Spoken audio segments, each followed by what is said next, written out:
So we came back to that, and I said, okay, so now how does the Holy Spirit practice self-control? If that's part of his character, how does he do it? Now, he just does it. He's got that. And so some people think, well, his self-control is, Linda's pretty, can be kind of aggravating sometimes, so, but I have to be patient and just not wipe her off the face of the earth, right? That's self-control, right? Or self-control, how do we see self-control? Well, I'm tempted to do this, whatever it is. And I know God doesn't want me to do that. I'm tempted to do it. So I got to practice self-control and not do it. Gotta grit your teeth. Yeah, and I'm being tempted with this. Well, what's the Holy Spirit being tempted with that he has to practice self-control and not do it? Well, nothing. See, and so that doesn't compute with this, but when we do look at it as self-governance, self-governance is when I take into account what's happening and I make the correct decision. Now, does that make sense? And the guys down here with the, all the out-of-control sins, they're not necessarily taking into account everything and making the right decision. And that's what the Holy Spirit's doing here. So as we walk after the deeds of the flesh, what then happens is we tend to strengthen the flesh. And one thing I do like to do is go through each one of these and look at the Greek and what that actually means, especially in the relational area, because people don't really, what's the difference between being envious and coveting and, all this, they just don't know. It's all bad. Yeah, it's all bad, but, they don't make those kind of differentiations. And looking at that. So what happens as I walk in after the flesh, when I respond and walk after the flesh, then I practice the deeds of the flesh, if you will, and it concludes saying, and things like these, which means that this is not a complete list. There's more to it. Because there's more to it because there's a tree in the garden. There were actually two trees in the garden, but what is the one that we're most familiar with? Tree of good and evil. Tree of the knowledge of good and evil, okay? So if you want to look at the tree of the knowledge of good and evil, you've got, if you want to look at it this way, you've got the good side and the bad side. And by the way, if you want to do this, you get something that's seen quite a bit in our culture, right? Called the yin and the yang. Oh. All the tree of the knowledge of good and evil is Taoism, which is a Korean religion. You do good to overcome evil, yet evil's overcoming good. You can do the good stuff to overcome the bad stuff, right? But what did the Lord say about eating from the tree of the knowledge of good and evil? You die. So, again, there's I like how Mike Wells used to describe it. He says there's the bad good and the bad bad, but it's all bad. Isn't that what the church mistakenly is some, I hate to say all, but teaching to feed the good dog and starve the bad? Isn't that Taoism then? Yeah. Yep, that's exactly what it is. Yeah, I like that. it really is. And so they're practicing what they call Christian Taoism. It's not really Christian, but as we look at it. So when we practice these things, what it begins to do then is to build up the flesh. And it strengthens the flesh.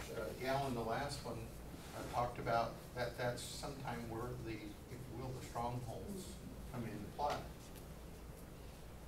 Working with an alcoholic, he said, I used to drink all the time, now I just talk about drinking all the time.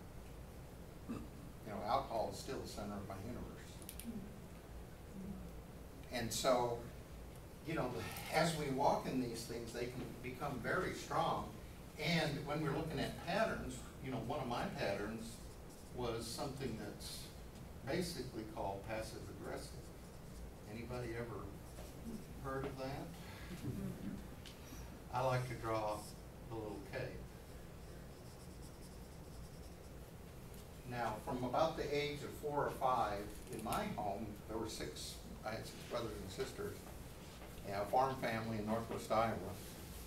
And I'd come home, and the immediate response was, go to your room, because I was kind of a hyperactive child. And, you know, I would whistle, and I would sing, and I'd make noise, you know, and of course, Dad didn't want to hear noise. And, you know, there's a lot of people around. So children are to be seen and not heard. So, you know, and the thing is, I like eventually I learned to like being alone and being in my room.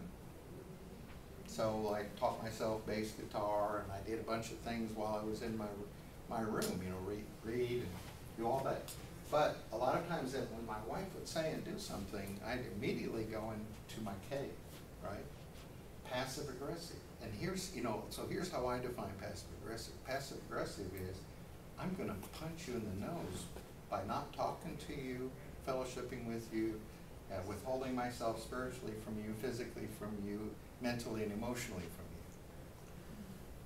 And I have to put that, I'm going to punch you in the nose, because that's the aggressive part. There's nothing spiritual about it. And one day God told me that as I came home, my wife was home with 2 little kids, she was sick. One of the children were sick, and she said something to me that showed me she wasn't in a really good mood, you know, in Denver, when we lived in Denver. I was headed up the thing, and I was mad. It's like, man, I've been gone all day, and first thing I get home, I get barked at, you know. And I'm walking up there, and the Lord said, where are you going? I'm going to my room. I said, did I say you could go to your room? No, not really. Did you hear what she said? Yeah, I heard. She said, you need to go down and talk to her. I don't want to go down and talk to her, you know. And so finally I put down a briefcase. I went down and I just said, hey, honey, how's your day? And 5 minutes later, everything was cool. See, and so what I died to my way. And when you die to your way, life inevitably is spread to those around you. It's the death-life cycle. As Jesus died, unless a grain of wheat falls in the earth and dies, it means by itself alone, it will bring forth much fruit. And Jesus was talking about his own life in that John 12:24 passage. And so it's Galatians 5:24. Yeah. Crucify the flesh. With its, yeah, exactly. And so that we can respond. Sometimes I use the word yield in this sense, but it's more of a listening. How would you describe that? Like being responsive, responsive to God in the moment? Yeah. Is yielding or more just hearing and listening? Presenting, surrendering, all those kinds of things. Now, when you start talking about you, though, in this diagram, 2 Corinthians 5:17, which says, Anyone who's in Christ is a new creation, right? And so, you know, as a new creation, we're 100% loved, 100% accepted, 100% righteous. With, by the way, whose righteousness? Is Christ's righteousness imputed or imparted? Yes. Yes, that's the right answer. You know the difference between the two? Because imputed is that, okay, I've been counted righteous, but I'm not really, in a sense. But Christ's righteousness has been imparted as well. Now, and we're going to go there in just a second.